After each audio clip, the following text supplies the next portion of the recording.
Okay, so this lesson, as promised, is all about the stop loss and the take profit areas, right? Those are very fitting to be coming after learning just how we execute on our strategy. The next step is, of course, to be placing our stop loss and our take profit level, right? So how do we actually determine these things? First of all, I'm going to start with the stop loss. A stop loss must be used. It is essential to making sure that you do not blow your entire account. And it also determines whether or not the trade that you're in is a strong enough trade and a valid trade at that, right? So basically, as I showed before in our example, we want to be placing our stop losses below or above the liquidity sweep, right? So over here, for example, you get a liquidity sweep at this point. Oh, that's the wrong button. You get a liquidity sweep at this point. Let's say you get a setup and an entry in here to go short. You would be placing your stop loss not at the liquidity point, but I personally just do it 2 pips above. I just find that that's, a pretty decent number. So that would be at 12 pips. I'd move it to 14. 2 pips above, it just gives a little bit of breathing room. You definitely need to allow the trade to move because, as we know, price moves up and down and there is constant battle between the bulls and the bears, and allowing just that extra bit of breathing room just gives it higher likelihood that price could still move back into this area, potentially sweep past a little bit, and then continue in your direction, if obviously it works like that. Now, of course, why do we actually place our stop loss there? It's because during this liquidity sweep, in order for it to be valid, there would have been a lot of sell orders get filled at this point and then move the market lower.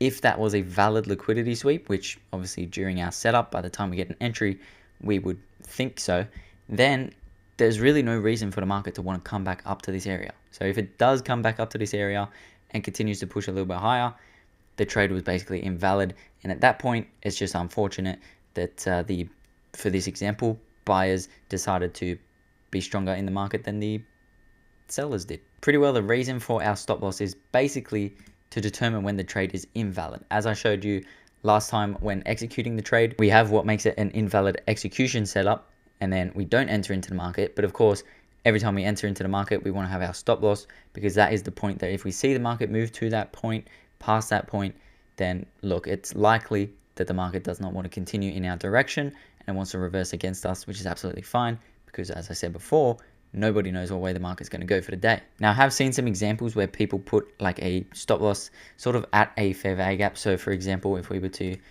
be looking for this over here, after we get a breakage structure to the upside at this point, and this fair value gap comes back, gets filled, let's say that we're looking for longs, people I have seen enter into the market off that rejection, but then don't put their stop loss below this, let's say is our liquidity sweep over here. I, of course, would put my stop loss 2 pips below the liquidity sweep. I've seen people put their stop loss at the end of the fair value gap, a little bit past the end of the fair value gap. As you can see, that shit gets hit straight away. This is a poor example because we do obviously end up taking a loss anyway, but this is price action was right next to me and I could see a fair value gap. So people put their stop losses within the fair value gap, within the entire setup as well. I want to allow price to have the freedom to move further past the fair value gap, because how do I know that that fair value gap is strong enough and price isn't just bouncing off it to then come retest the order block and then move higher? Because then you'd be getting stopped out. If your stop loss is up here, price moves back lower, fills an order block, and then pushes higher all the way to your targets. You miss out on a trade, all because you didn't have your stop loss placed in the right position. So always put your stop loss either above or below the liquidity sweep. Don't have it inside the entire trading setup. I mean, unless there is like a super long wick as the liquidity sweep, then potentially you could, but I don't think I've ever had a setup where I've had to do that. So definitely put it above or below the liquidity sweep. As well, it is the the fair value gap getting filled as our first step instead of the liquidity sweep. Put it below the lowest point of that or above the highest point of that for the fair value gap fill. Now, of course, for the most fun part, that is determining where we are looking to take our profits at. Obviously, it's the most important part of our trading because that is where we actually be making our money. Now, taking profits is actually super easy. Determining when to get out of the market is important because you don't want to basically have price come a long way down and you think, oh, maybe it goes longer, but then it ends up reversing. Anyway, like I said last time, I risk a 1 to 2 risk to reward. So I like to have at least a 1 to 2 area where I'm taking my profits. Okay, so let's use this for example. I don't even know if this is like, actually, oh no, this is not in the session time, but there's a pretty good setup here anyway. So we had the break of structure come after a liquidity sweep here. We'll just quickly set up a little trade execution. We have the equilibrium level there going off that rejection to the downside. We can look to take a sell at that point. Stop loss, of course, 2 pips above that. Call it 13, so just make it 15 like that, because we don't know exactly where we would have entered into the market. And then I would drag this to until it says a 1 to 2, right? Obviously, setting up my line, going onto a higher time frame. Let's just use the 15 minute for this example. Where is my setup? There it is. And then determining where to put a take profit level. So obviously, I trade for 1 to 2 RRs. That is what my minimum has to be based on the strategy, based on the risk, based on all of that. I, of course, put my little line across here. Where we want to be taking profits is exactly where we'd be looking for liquidity sweeps to determine a reversal and look for an entry going the other way, right? Because we want to be in the market until it is likely to reverse. And how do we know that the market is likely to reverse? Obviously at resting points of liquidity, because that is where the market is trading towards, or fair value gaps, and then we can look to reverse. Just like we are looking to take a short based off of this liquidity sweep, some people may be looking to take a long based off liquidity sweeps elsewhere. So by placing this at the 1 to 2 RR, I can see that there is an area right here, just a little bit lower, that I can use as a target for my trade. Okay, just like that, that would be my trade. Now, the way I trade now, currently, is that I have my stop loss set, my execution has been done, and then I'm setting my take profit and I'm walking away, or whatever it is. I'm done in terms of actually physically trading. That is me done. Once I've set it, I think, what was his name? FX Alex G, pretty sure that's him. Set and forget. It's kind of similar, you know. I'm setting this and I'm just leaving it. I'm trusting my analysis and I'm either taking a win or I'm taking a loss, right? But there is, of course, another way that you can look to take profits. It's not just a have one and that's it. You can also look to take partials, right? It is very popular, especially within the sort of stock trading space. I used to do it as well, but I found that doing this is just a lot less stress on me. It is a little bit harder to get used to once you've been, you know, actively sitting there taking partials along the way down, to then just have it run or not run. But it would be the same concept, right? So we would still be looking, if you're looking to take partials, I would say at least a 1 to 1 has to be hit, like as your take profit 1. So you'd put that across and you'd see, okay, there's a bit of liquidity point here. This could be my take profit 1. Then we can come a bit lower. We can see another liquidity point here. This could be my take profit 2. And then this could be my final take profit at the bottom down there.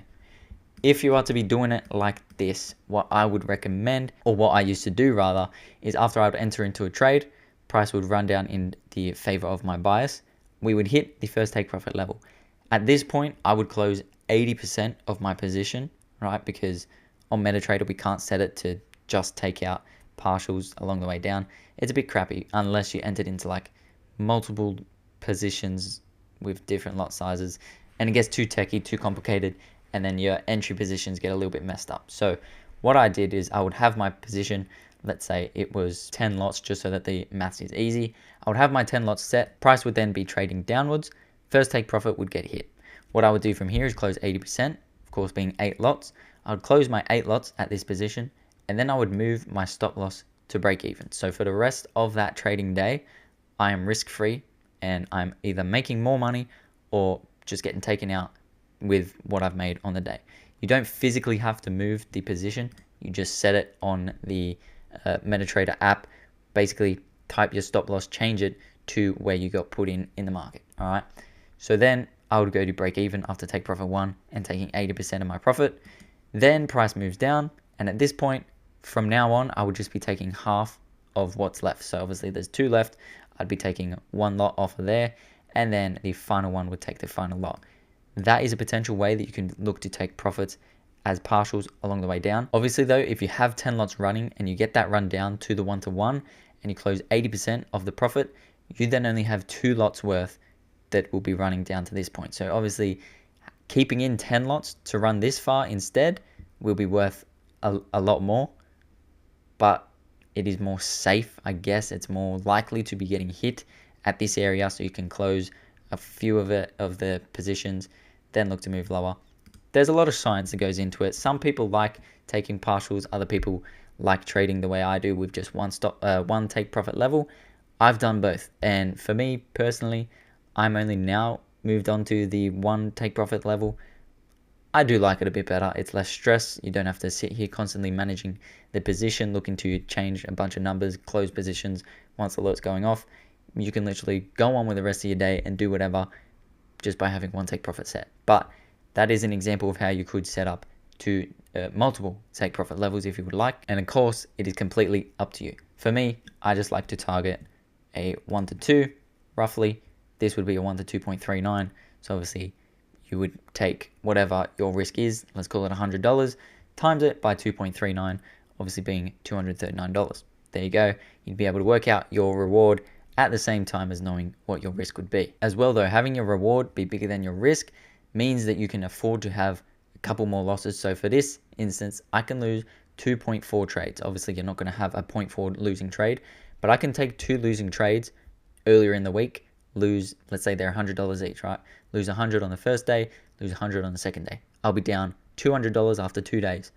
Come into the markets, day 3 of trading, hit a 2.39 risk to reward, make $239, cover both of those losses, and make $39 profit. For this example, there you go. That's how you eliminate losses, and that is why a risk to reward can be important, and it's super important to be having the reward larger than the risk, unless obviously that chart that I showed you the other day when it's got like the bloody 8 to 1 shits and you got to hit 90%, something like that. Unless it's like that, then it's a bit different. But who the hell trades like that? You're an absolute psycho if you trade like that. Now, with that being said, we're basically finished with this stop loss and the take profit section of the course, and we are so close of getting you guys started on the charts like properly, looking to take trades and execute. We now know pretty much everything. Now it's just about putting it together, getting our mindset right, knowing if our strategy will work, and then practicing how we actually execute the strategy. So basically just a little recap of like the most important things that we've learned up to this point is that the daily bias, we got to make sure that we're trading with the direction that the market is telling us, not a subjective view on the market. Then we have our executions as well, obviously getting our executions right, understanding when a trade setup can be invalid, understanding when we have a valid trade setup at the same time, and then executing on that with confidence. Then number 3 would be our stop loss, because of course we do not want to be blowing our accounts. Also, make sure that your stop loss is set as you're entering into the market. I think I said it last lesson, you won't end up hitting buy instead of sell. It won't allow you. Then your stop loss will also be in and already set while you're looking for a target in the market, right? You want to have your stop loss set, keep yourself safe, because as you're looking for a target, price could reverse against you. It does move that quickly sometimes. I've been in the market for like 3 minutes, maybe even less sometimes, and it just moves that quickly that by the time you're even looking for a target, it's already hit your stop loss. That shit just happens, right? Not much you can do about it, but just have your stop loss set and prepared to have it get hit. If it wants to get hit, it can do whatever. And then finally, the take profit. We of course want to be getting out of the market at points that the market could possibly be reversing against our position in order to capitalize on the profits. And yeah, we want to maximize our profits and try and get out at the right time. So that's pretty much it. I believe the next lesson we are going to do some back testing, or at least showing you how we should be doing our back testing. So that is very, very cool. And then I'll also be explaining basically where we should be starting in terms of actually trading live. So let's get excited for that one, and I'll see you when I see you.